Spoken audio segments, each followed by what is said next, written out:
tinha começado, acho que em abril, a sessão da Renan. Eu havia você colocado no primeiro slide uma série de mensagens baseadas no livro Yadil, né? Com o título de Agindo na Obra de Deus, né, que tem a ver com a mensagem central desse livro que o profeta Ageu, inspirado por Senhor, escreveu, contando a história do povo de Deus. Então eu quero dar uma continuidade. Hoje, pela vez, a gente parou no versículo 11 e hoje nós vamos focar no versículo 12 desse capítulo 1 até o versículo 15. Então eu peço a vocês que mantenham suas Bíblias, os seus aplicativos de celulares sempre enquanto esteja só o aplicativo da Bíblia, seu celular. É bom deixar claro isso, né? Sei que o Uruguai tá tomando ninguém é Uruguai aqui, ninguém é de Cabo Verde, né? Eu sei que alguns de vocês já seguem a vozinha, o goleiro do Cabo Verde, né?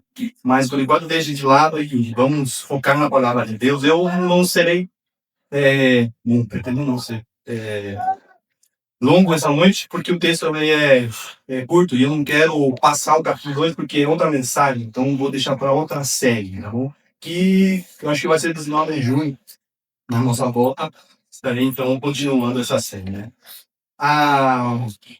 Na mensagem, assim como eu já falei, anterior dessa série, e Agindo na Obra de Deus é o título central da série, nós vimos sobre as prioridades equivocadas naquela primeira mensagem, à luz da passagem aqui no contexto em Ageu, né? O povo de Deus, como nós acabamos de ouvir, de ler, ele estava em um momento de esquecidão, né? Um momento de dando somente atenção às suas próprias vidas, né? Ele se colocando, o povo de Deus se colocando no centro ao invés desse Deus soberano, né? O Senhor dos exércitos. E colocaram as suas prioridades em primeiro lugar, né? E o texto diz que eles fizeram caças luxuosas, dando atenção a si mesmo, e deixando o santo templo do Senhor, que deveria ser já construído assim que eles tinham chegado do exílio babilônico. Porque quando eles chegaram nesse sítio, sim, eles começaram a edificação, mas logo, prontamente, eles deixaram lá esse trabalho por causa de uma aprovação no momento que eles tiveram, né?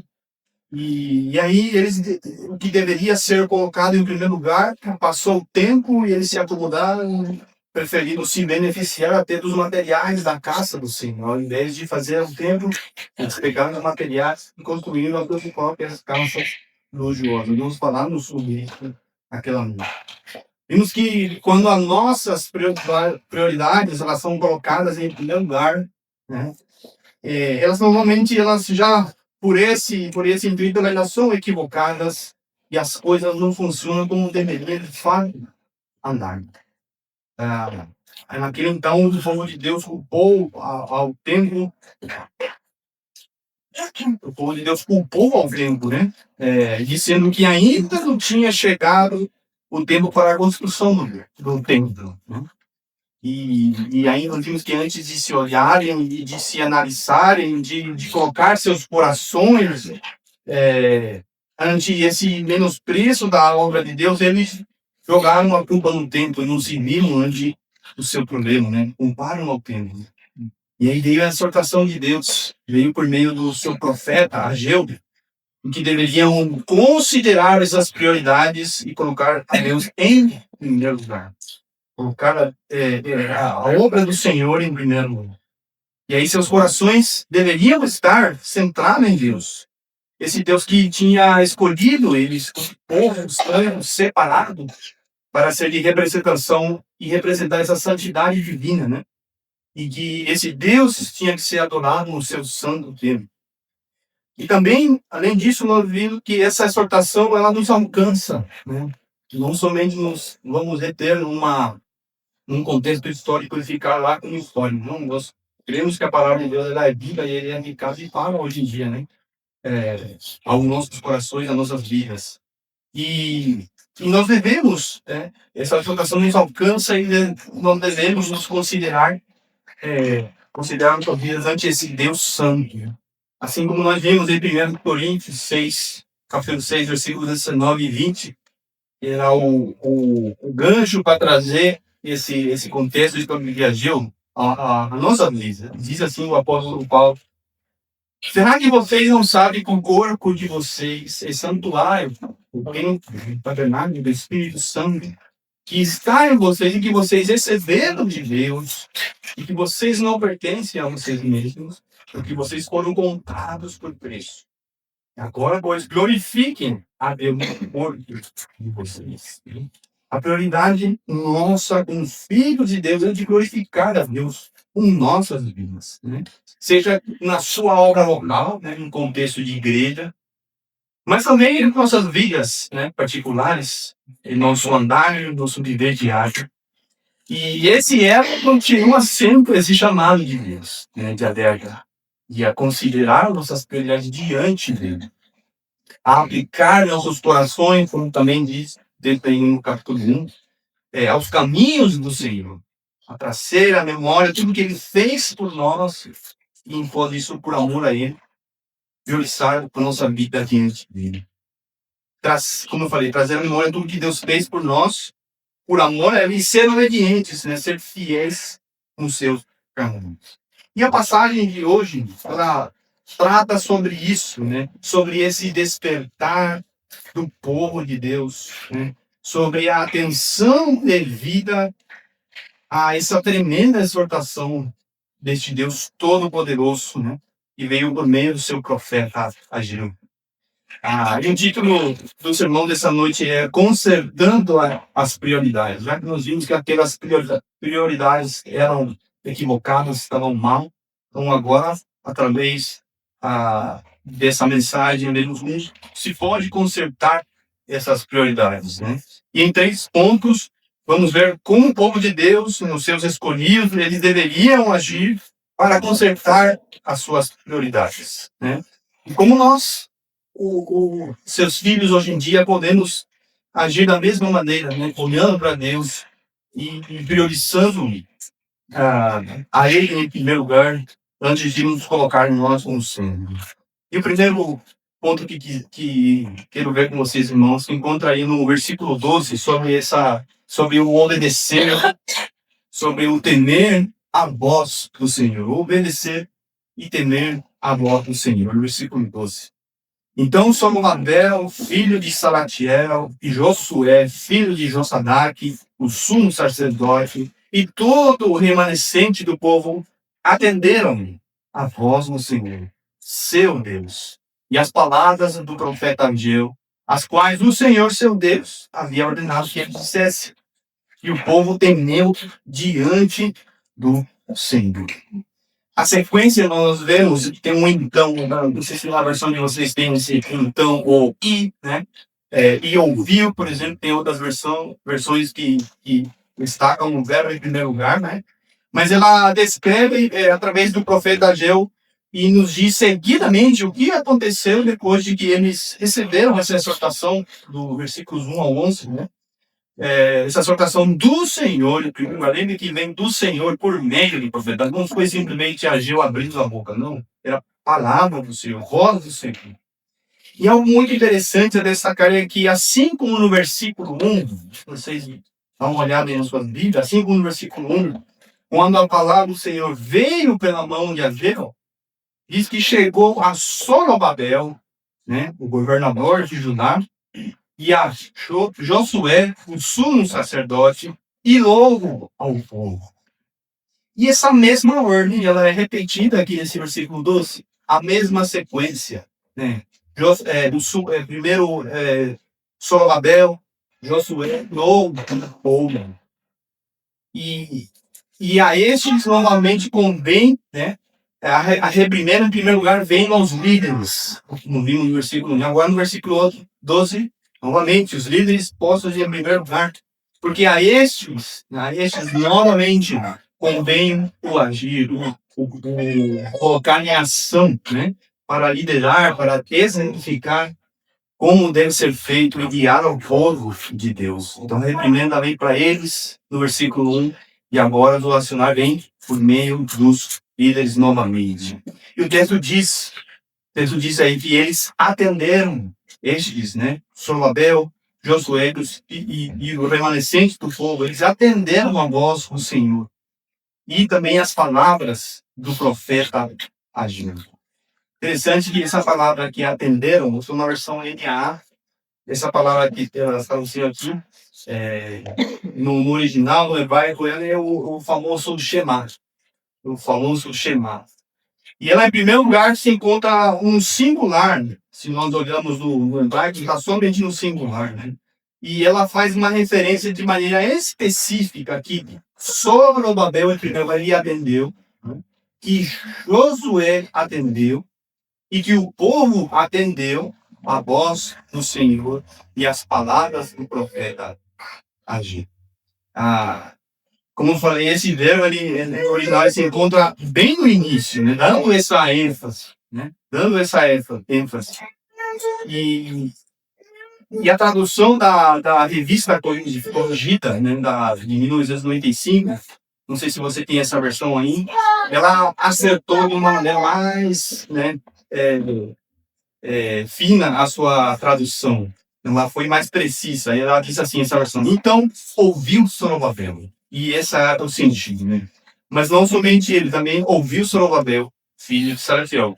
E Josué também ouviu, né? O sumo sacerdote. E todo o resto ouviu a voz do Senhor. Claro que a Iara faz um resumo e atendendo. Pronto, todo mundo ouviu, né? Eles estão ouvindo. Dá o mesmo sentido. Mas é interessante a ênfase que no idioma original dá, né? Cada um deles. E isso é importante destacar porque a voz do Senhor ela deveria ser obedecida não somente de uma forma geral, mas de uma forma individual, em primeiro lugar. O individual forma o coletivo. Né? O coletivo não é por si só. Cada indivíduo tem um contexto, cada um dele vai render contas diante de Deus de forma individual. E assim, de forma coletiva, todos ouviram. E cada um deveria demonstrar essa atitude, né? Essa disposição de acatar e receber a voz do Senhor. E justamente essa palavra chamar, ou atender, ou ouvir, ela tem essa conotação aqui, né? O ouvir não é somente essa percepção de algum som, mas de receber o som, de internalizar, de crer e logo exteriorizar o que foi ouvido, ou melhor que isso, obedecer o mandato. Obedecer o mandato. De responder em conformidade com o que foi ouvido. Esse é o sentido da palavra Shema, não é meramente percepção do som. Nessa madrugada eu acordei umas 3 vezes e esse ouvido estava fechado, não estava percebendo nem ia chorar. Aí achando que o doutor está chorando. Aqui, né? Não é somente ouvir, né? Mas é eu responder em conformidade. Esse é o sentido da palavra atender, ouvir, aqui no versículo 12. E os líderes em primeiro lugar, né? Eles em primeiro lugar, e logo o povo ouviram a voz do Senhor. Isso é algo que deveria ser considerado, né? E feito com uma suprema importância. Isso deveria ser, e é digno de notar aqui, irmãos, isso, né? E Deus sempre esteve lembrando-os a não esquecerem de fazer isso. Lembra lá em Deuteronômio 27:10, Deus falou da seguinte maneira através de Moisés. Portanto, obedeçam a voz do Senhor, seus, né? Quase a mesma construção aqui, quase a mesma. E cumpram os mandamentos e os estatutos que hoje lhes ordeno. E se obedeçam à voz do Senhor, é o chamar comigo aqui. É ouvir e pôr em prática, né? É cumprir, pôr em prática os mandamentos e estatutos que Deus tinha ordenado. E ao não fazer isso, eles certamente teriam consequências, como vemos também em 1 Samuel 12:15, né? Diz assim o texto lá. Se, porém, 1 Samuel 12:15, se, porém, vocês não derem ouvidos, ou não chamar a voz do Senhor, mas forem rebeldes ao seu mandado, a mão do Senhor será contra vocês, como foi contra os pais de vocês. A mão do Senhor, certamente, irmãos, estava contra eles, como nós vimos nos versículos anteriores, né? No versículo, especificamente a partir do 6, e lá em 11 também. Essa mão do Senhor estava contra eles. Porque tudo que eles semearam, tudo que eles comiam, ou bebiam, ou tinham por vestimenta, era pouco. Né? Não chegava a satisfazer. E além disso, não caía dos céus o orvalho, a terra não produzia mais os seus frutos, porque essa seca, né, que veio pela mão de Deus trouxe tremenda devastação para esse povo. Mesmo assim, eles aún continuaram dando-se prioridade e deixando a casa do Senhor de lado. Que as consequências de não ouvir a voz do Senhor, né, e ter prioridades equivocadas, fez que essa mão do Senhor esteja contra eles. Então Deus, quando a gente vê aqui que eles ouviram e atenderam a voz do Senhor, tem que encher, nos tem que alegrar, porque o povo despertou. E além disso, assim como eu disse, né, agora, como lemos no texto, eles passaram a ouvir a bendita voz de Deus, né? Passaram a obedecer à exortação, passaram a obedecer à ordenança desse Deus Todo-Poderoso, que usou a vida do seu profeta enviando para exortar-lhes, e que fez que seus corações se estremeçam, né? Em primeiro lugar os líderes e logo o povo. E o povo verdadeiramente, nós podemos ver que se estremeceu ao ouvir essa voz do Senhor. Continua dizendo no versículo 12. O texto diz que o povo temeu diante do Senhor. O povo temeu diante do Senhor. Esse temor, irmãos, representa a manifestação do povo, né?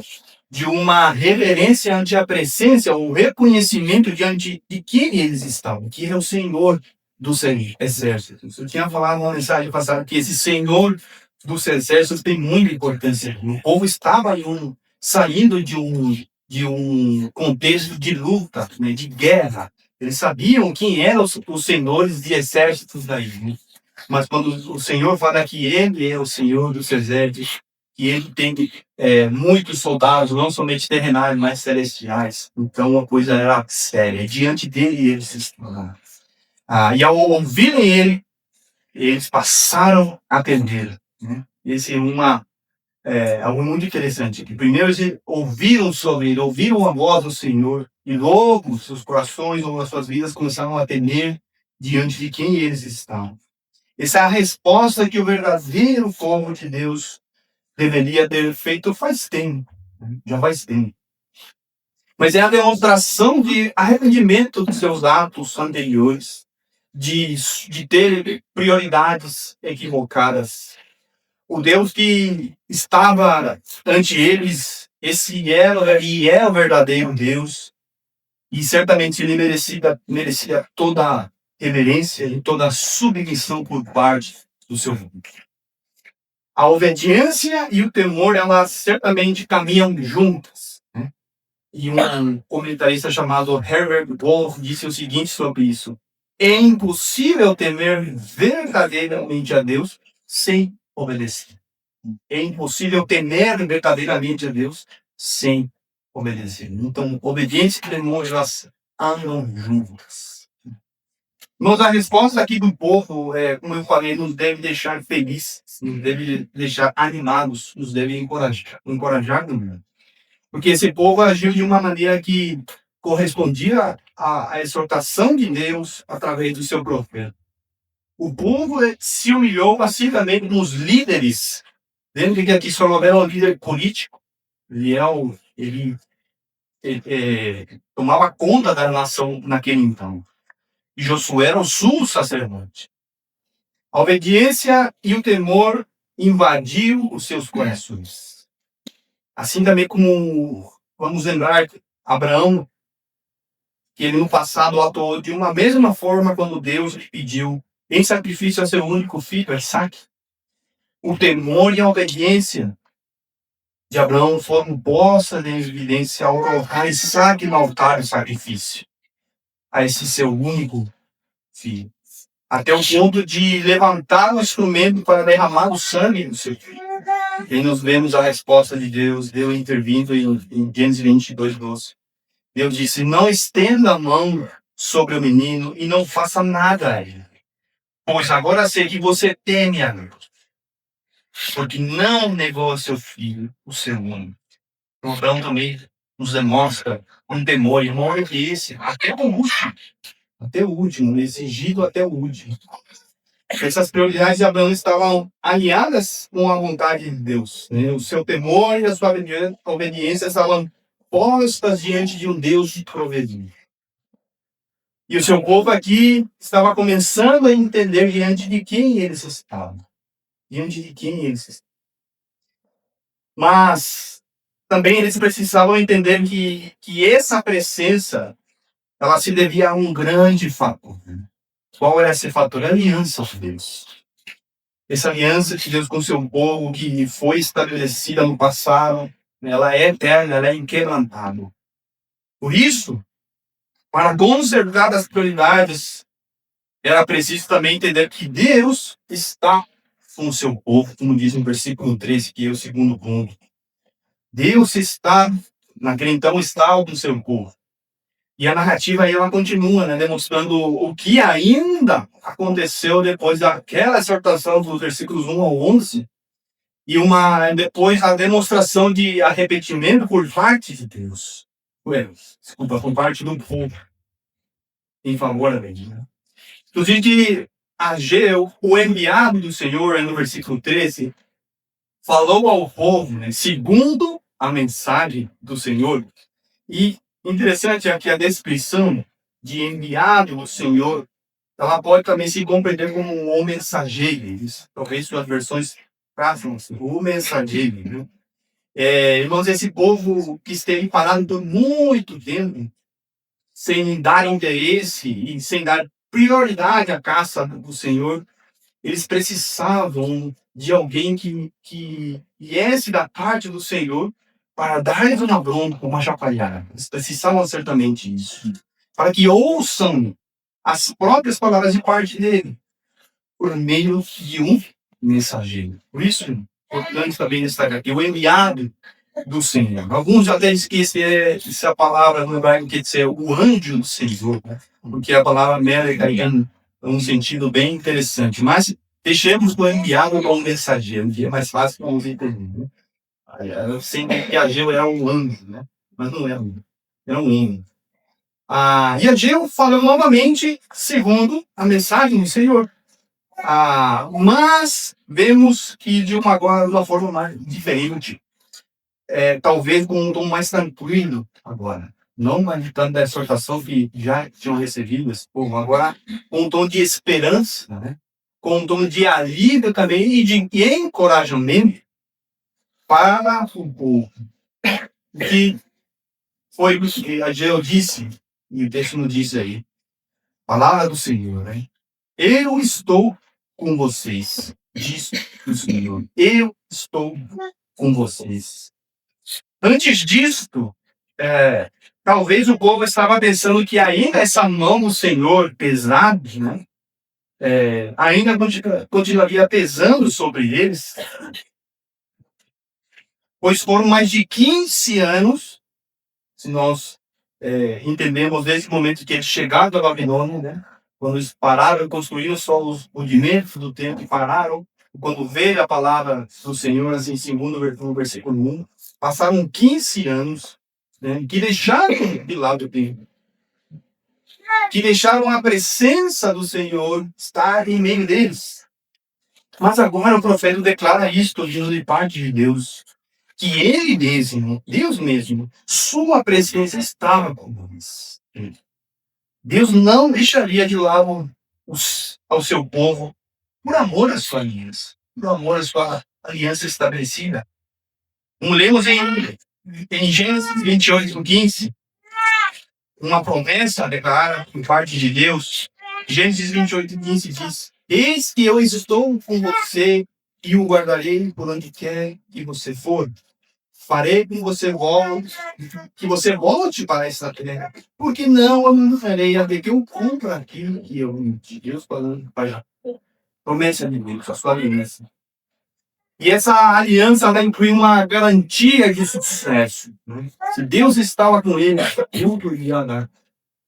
De não até temer a outros povos que talvez estavam querendo influenciar eles. E também a garantia de um auxílio para a edificação do seu santo templo. Então, Deus estando com eles, tudo poderia dar certo. Deus mesmo estaria dando a eles a força e as providências necessárias para essa construção da sua casa que estava em ruínas. Deus mesmo poria eles em ação. Essa presença do Senhor, irmãos, ela é a mesma que o salmista declarou lá no Salmo 46:11. O Senhor dos exércitos está conosco. O Deus de Jacó é o nosso refúgio. E a mesma também que Josué e Caleb declararam quando eles estavam prestes a invadir Canaã, lá em Números 14:9. Tão somente não sejam rebeldes contra o Senhor e não tenham medo do povo dessa terra, porque o pão os podemos devorar. A proteção que eles tinham se foi. O Senhor está conosco. O Senhor está conosco. Não tenham medo. Irmãos, o povo deveria entender que para consertar as suas prioridades, eles certamente contavam com a mesma presença do Senhor. Eles sim responderam, ouviram a voz do Senhor, temeram a Deus. Então, Ageu fala o seguinte, que o Senhor, que a mensagem do Senhor veio por meio de Ageu, dizendo que eu estou com vocês. Esse Deus que estabeleceu o seu pacto antigamente, eu mesmo devo continuar por eles, protegendo-os. Entendendo isso, agora deveriam pôr a mão na massa e começar no trabalho. Deixar de olhar para si e olhar para a casa do Senhor. E isso, irmão, certamente não poderia ser feito sem a intervenção divina. Né?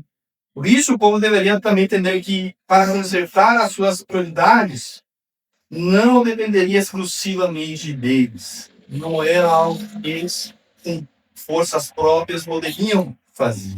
Segundo o texto aqui, que é o terceiro ponto dessa noite, versículos 14 e 15, né? O Senhor despertou. O Senhor despertou. Isso diz que houve, irmão, um despertar, que houve um levantamento de espírito por parte do próprio Senhor.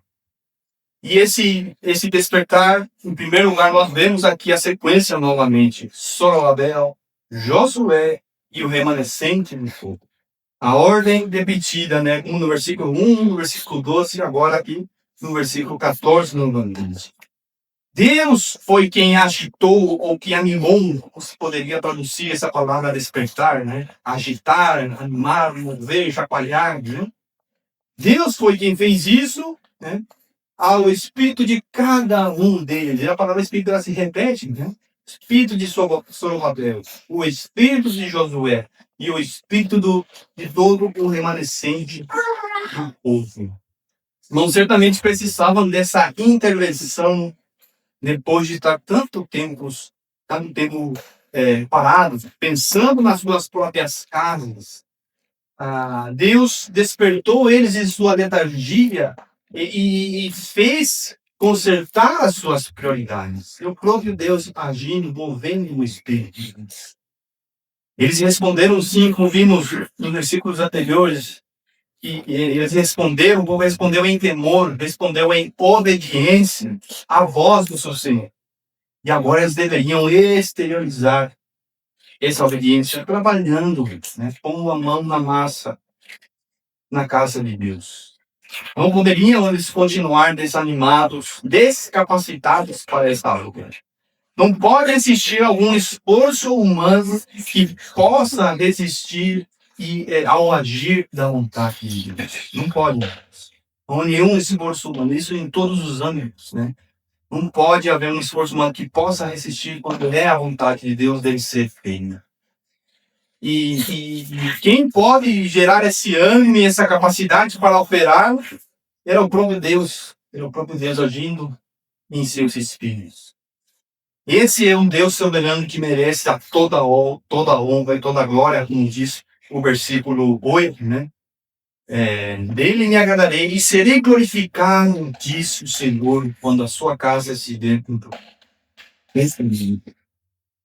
E vemos a resposta do povo dessa ordem, eu acabei de ler no versículo 8, né? Essa aqui é a resposta desse versículo aqui. O povo vai e o povo começa o trabalho da reconstrução do templo do Senhor, dos exércitos, seu Deus. Lembra da reclamação de Deus no versículo 2, né? Este povo diz, Deus rejeitando Deus, não rejeitando Deus, separando porque era um povo que estava em problemas, estava pecando, estava ofendendo a santidade de Deus.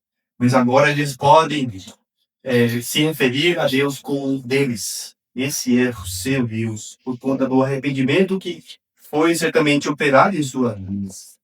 E o efeito aqui do mensageiro, que foi Ageu, o efeito da mensagem, né, que era a própria palavra de Deus, e da execução do trabalho por parte do povo, foram causados pelo agir, pelo despertar de Deus, em favor do seu povo. Deus soberano agindo na vida deles. Esses 15 anos de paralisia, né, de ter prioridades equivocadas, agora foram consertadas. Agora começaram a ser consertadas. O povo começou o trabalho pela intervenção divina. Irmãos, e aí eles certamente começaram a desfrutar dessa presença do Senhor em meio deles, em seu meio. E o texto termina colocando a data de quando isso aconteceu, no versículo 15. Aí, se nós comparamos o versículo 1 com o versículo 15, passaram 24 dias desde que o profeta proferiu essas palavras até o despertar do povo e a construção da casa do Senhor. Então, houve tempo para meditar, houve tempo para se lamentar, se arrepender, se organizar e pôr as pessoas a trabalhar. Vamos ao ver, eu já estou concluindo, ao ver a narrativa e entender que as prioridades aqui do povo, elas estavam erradas e elas precisavam ser consertadas.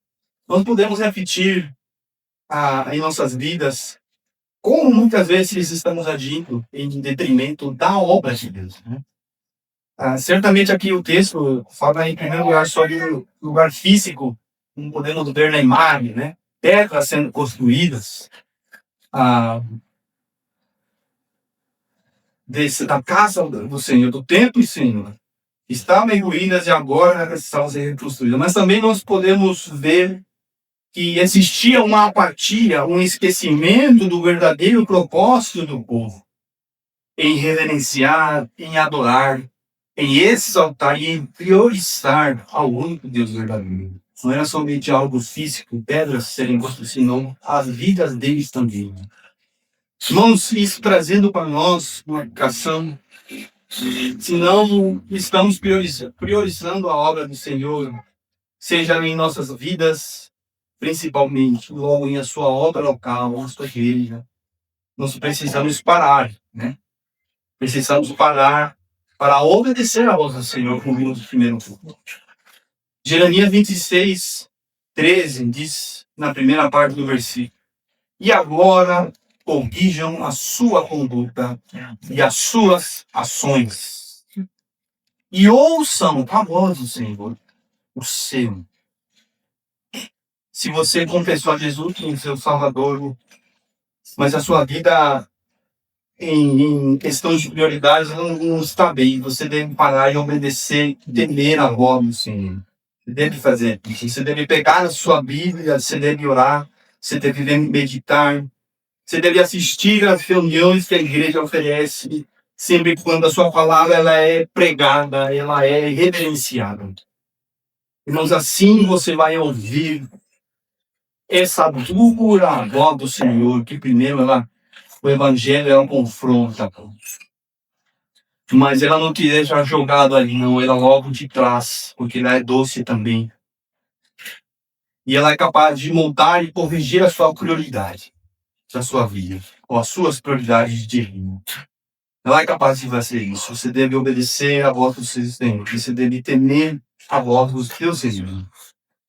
E também entender que você não vai estar sozinho com isso. Você não está só. O Senhor ali garante a sua presença em meio nosso, em cada um de nós. Se, como eu falei, se confessaste a Cristo como seu único suficiente Salvador, você foi selado pelo Espírito do Senhor. Você é consolado pelo mesmo Espírito, como diz em João 14, 26, leitura de hoje da manhã. E eu pedirei ao Pai, e Ele lhes dará outro Consolador, a fim de que esteja com vocês para sempre. Com Deus, além de estar com você, Ele garante a sua permanência para sempre. Você nunca vai estar sozinho. Você tem o Deus em você, atuando a teu favor. E claro, também você tem pessoas que a igreja te oferece para caminhar junto.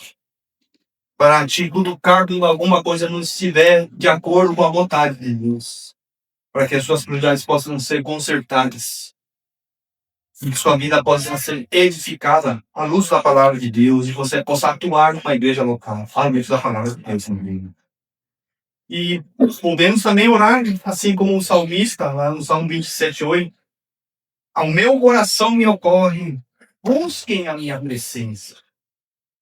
Buscarei, pois, Senhor, a tua presença. Buscarei, pois, Senhor, a tua presença. Peçamos, irmãos, ao Senhor a sua presença para lidar com as nossas prioridades. Você pode pedir isso, e certamente Deus está cuidando. E também, por último, entender que certamente não depende de você exclusivamente, de nós exclusivamente, esse agir. Lembremos que disse o apóstolo Paulo em Filipenses 1:6. Estou certo de que aquele que começou boa obra em vocês, aquele que começou boa obra em vocês, há de completado até o dia de Cristo Jesus. Nossa, Cristo nos deu a salvação e Ele continua operando em nós essa salvação, na nossa santificação. Mas quinta-feira nós lidamos com isso, né? Certamente existe uma responsabilidade nossa de agir, mas sim a dependência de Espírito possível. E a Deus pertence essa bendita obra. Nós agora lutamos contra a carne, querendo agradar somente a Deus. Assim deve ser os nossos amigos. Fazer a partir dele as nossas prioridades. Não somente o que eu quero, ou minha própria vida, senão a partir dele, da vontade de Deus. O próprio Jesus veio fazer a vontade do seu reino. Então, 1 Coríntios 10:31 diz o seguinte: portanto, se vocês comem, ou bebem, ou fazem qualquer outra coisa, façam tudo para a glória de Deus. Qualquer coisa que pretendamos fazer, de colocar na nossa lista de vida, nós devemos fazer pensando na sua glória. E dessa maneira, estabelecermos as nossas vidas diante de Deus, e seja como diz também Paulo, esqueci o versículo de culto de arrependimento, como cultos de esqueci o versículo que fala de nosso culto racional, segundo uma oferta a Deus, que ele chegue a ser o mais 12. Isso, obrigado. E chega a Deus como oferta suave, agradável a Deus, a nossa vida. E além disso, no nosso dia a dia, obrigado, pastor. Nosso dia a dia também, não esquecer da sua igreja local. Por isso que você deve assistir, se congregar, você deve participar, você deve interagir com os irmãos. Porque a igreja local ela faz parte de moldar o seu caráter de cristão. A igreja tem essa responsabilidade de te oferecer também ferramentas para o teu crescimento espiritual. E não deixemos assim como era a vida anterior do povo de Israel.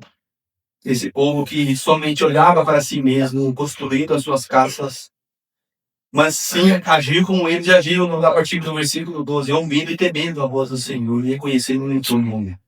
Isso é o encorajamento dessa noite. Você se apresente diante de Deus dessa forma, pedindo perdão em primeiro lugar se sua vida não está acontecendo com as prioridades que devem ser acessadas por Ele. E certamente você conta com essa igreja para te apoiar, irmãos. Vamos lá, irmãos. Pai, nós te agradecemos pelo dia, pelo teu cuidado, pela noite que o Senhor nos deu. Obrigado porque esse é o culto que nós podemos oferecer por mérito de Cristo na cruz do Calvário. Obrigado porque nele nós temos vida, nele somos regenerados, somos santificados, oh Pai. Obrigado, Senhor. Eu te peço que a tua palavra possa ecoar nas nossas vidas, colocar todas as nossas prioridades, Senhor, em ti. O que temos como vida, o que fazemos no dia a dia, que seja para a tua honra e glória. Que a partir dali, com a intenção de te glorificar, possamos colocar as nossa rotina diante de ti, Senhor. E pensar que dessa maneira podemos alcançar outros também, sendo um bom exemplo, Pai, mas por de tudo pregando o teu evangelho, expondo a tua palavra a outros, Senhor. E que essa igreja local também, Pai, ela não continue parada, ela possa continuar crescendo para a tua honra e glória. Seja ela no edifício, mas também, por sobretudo, no corpo, na parte da organização, que possa tudo sempre fluir para a tua honra e glória.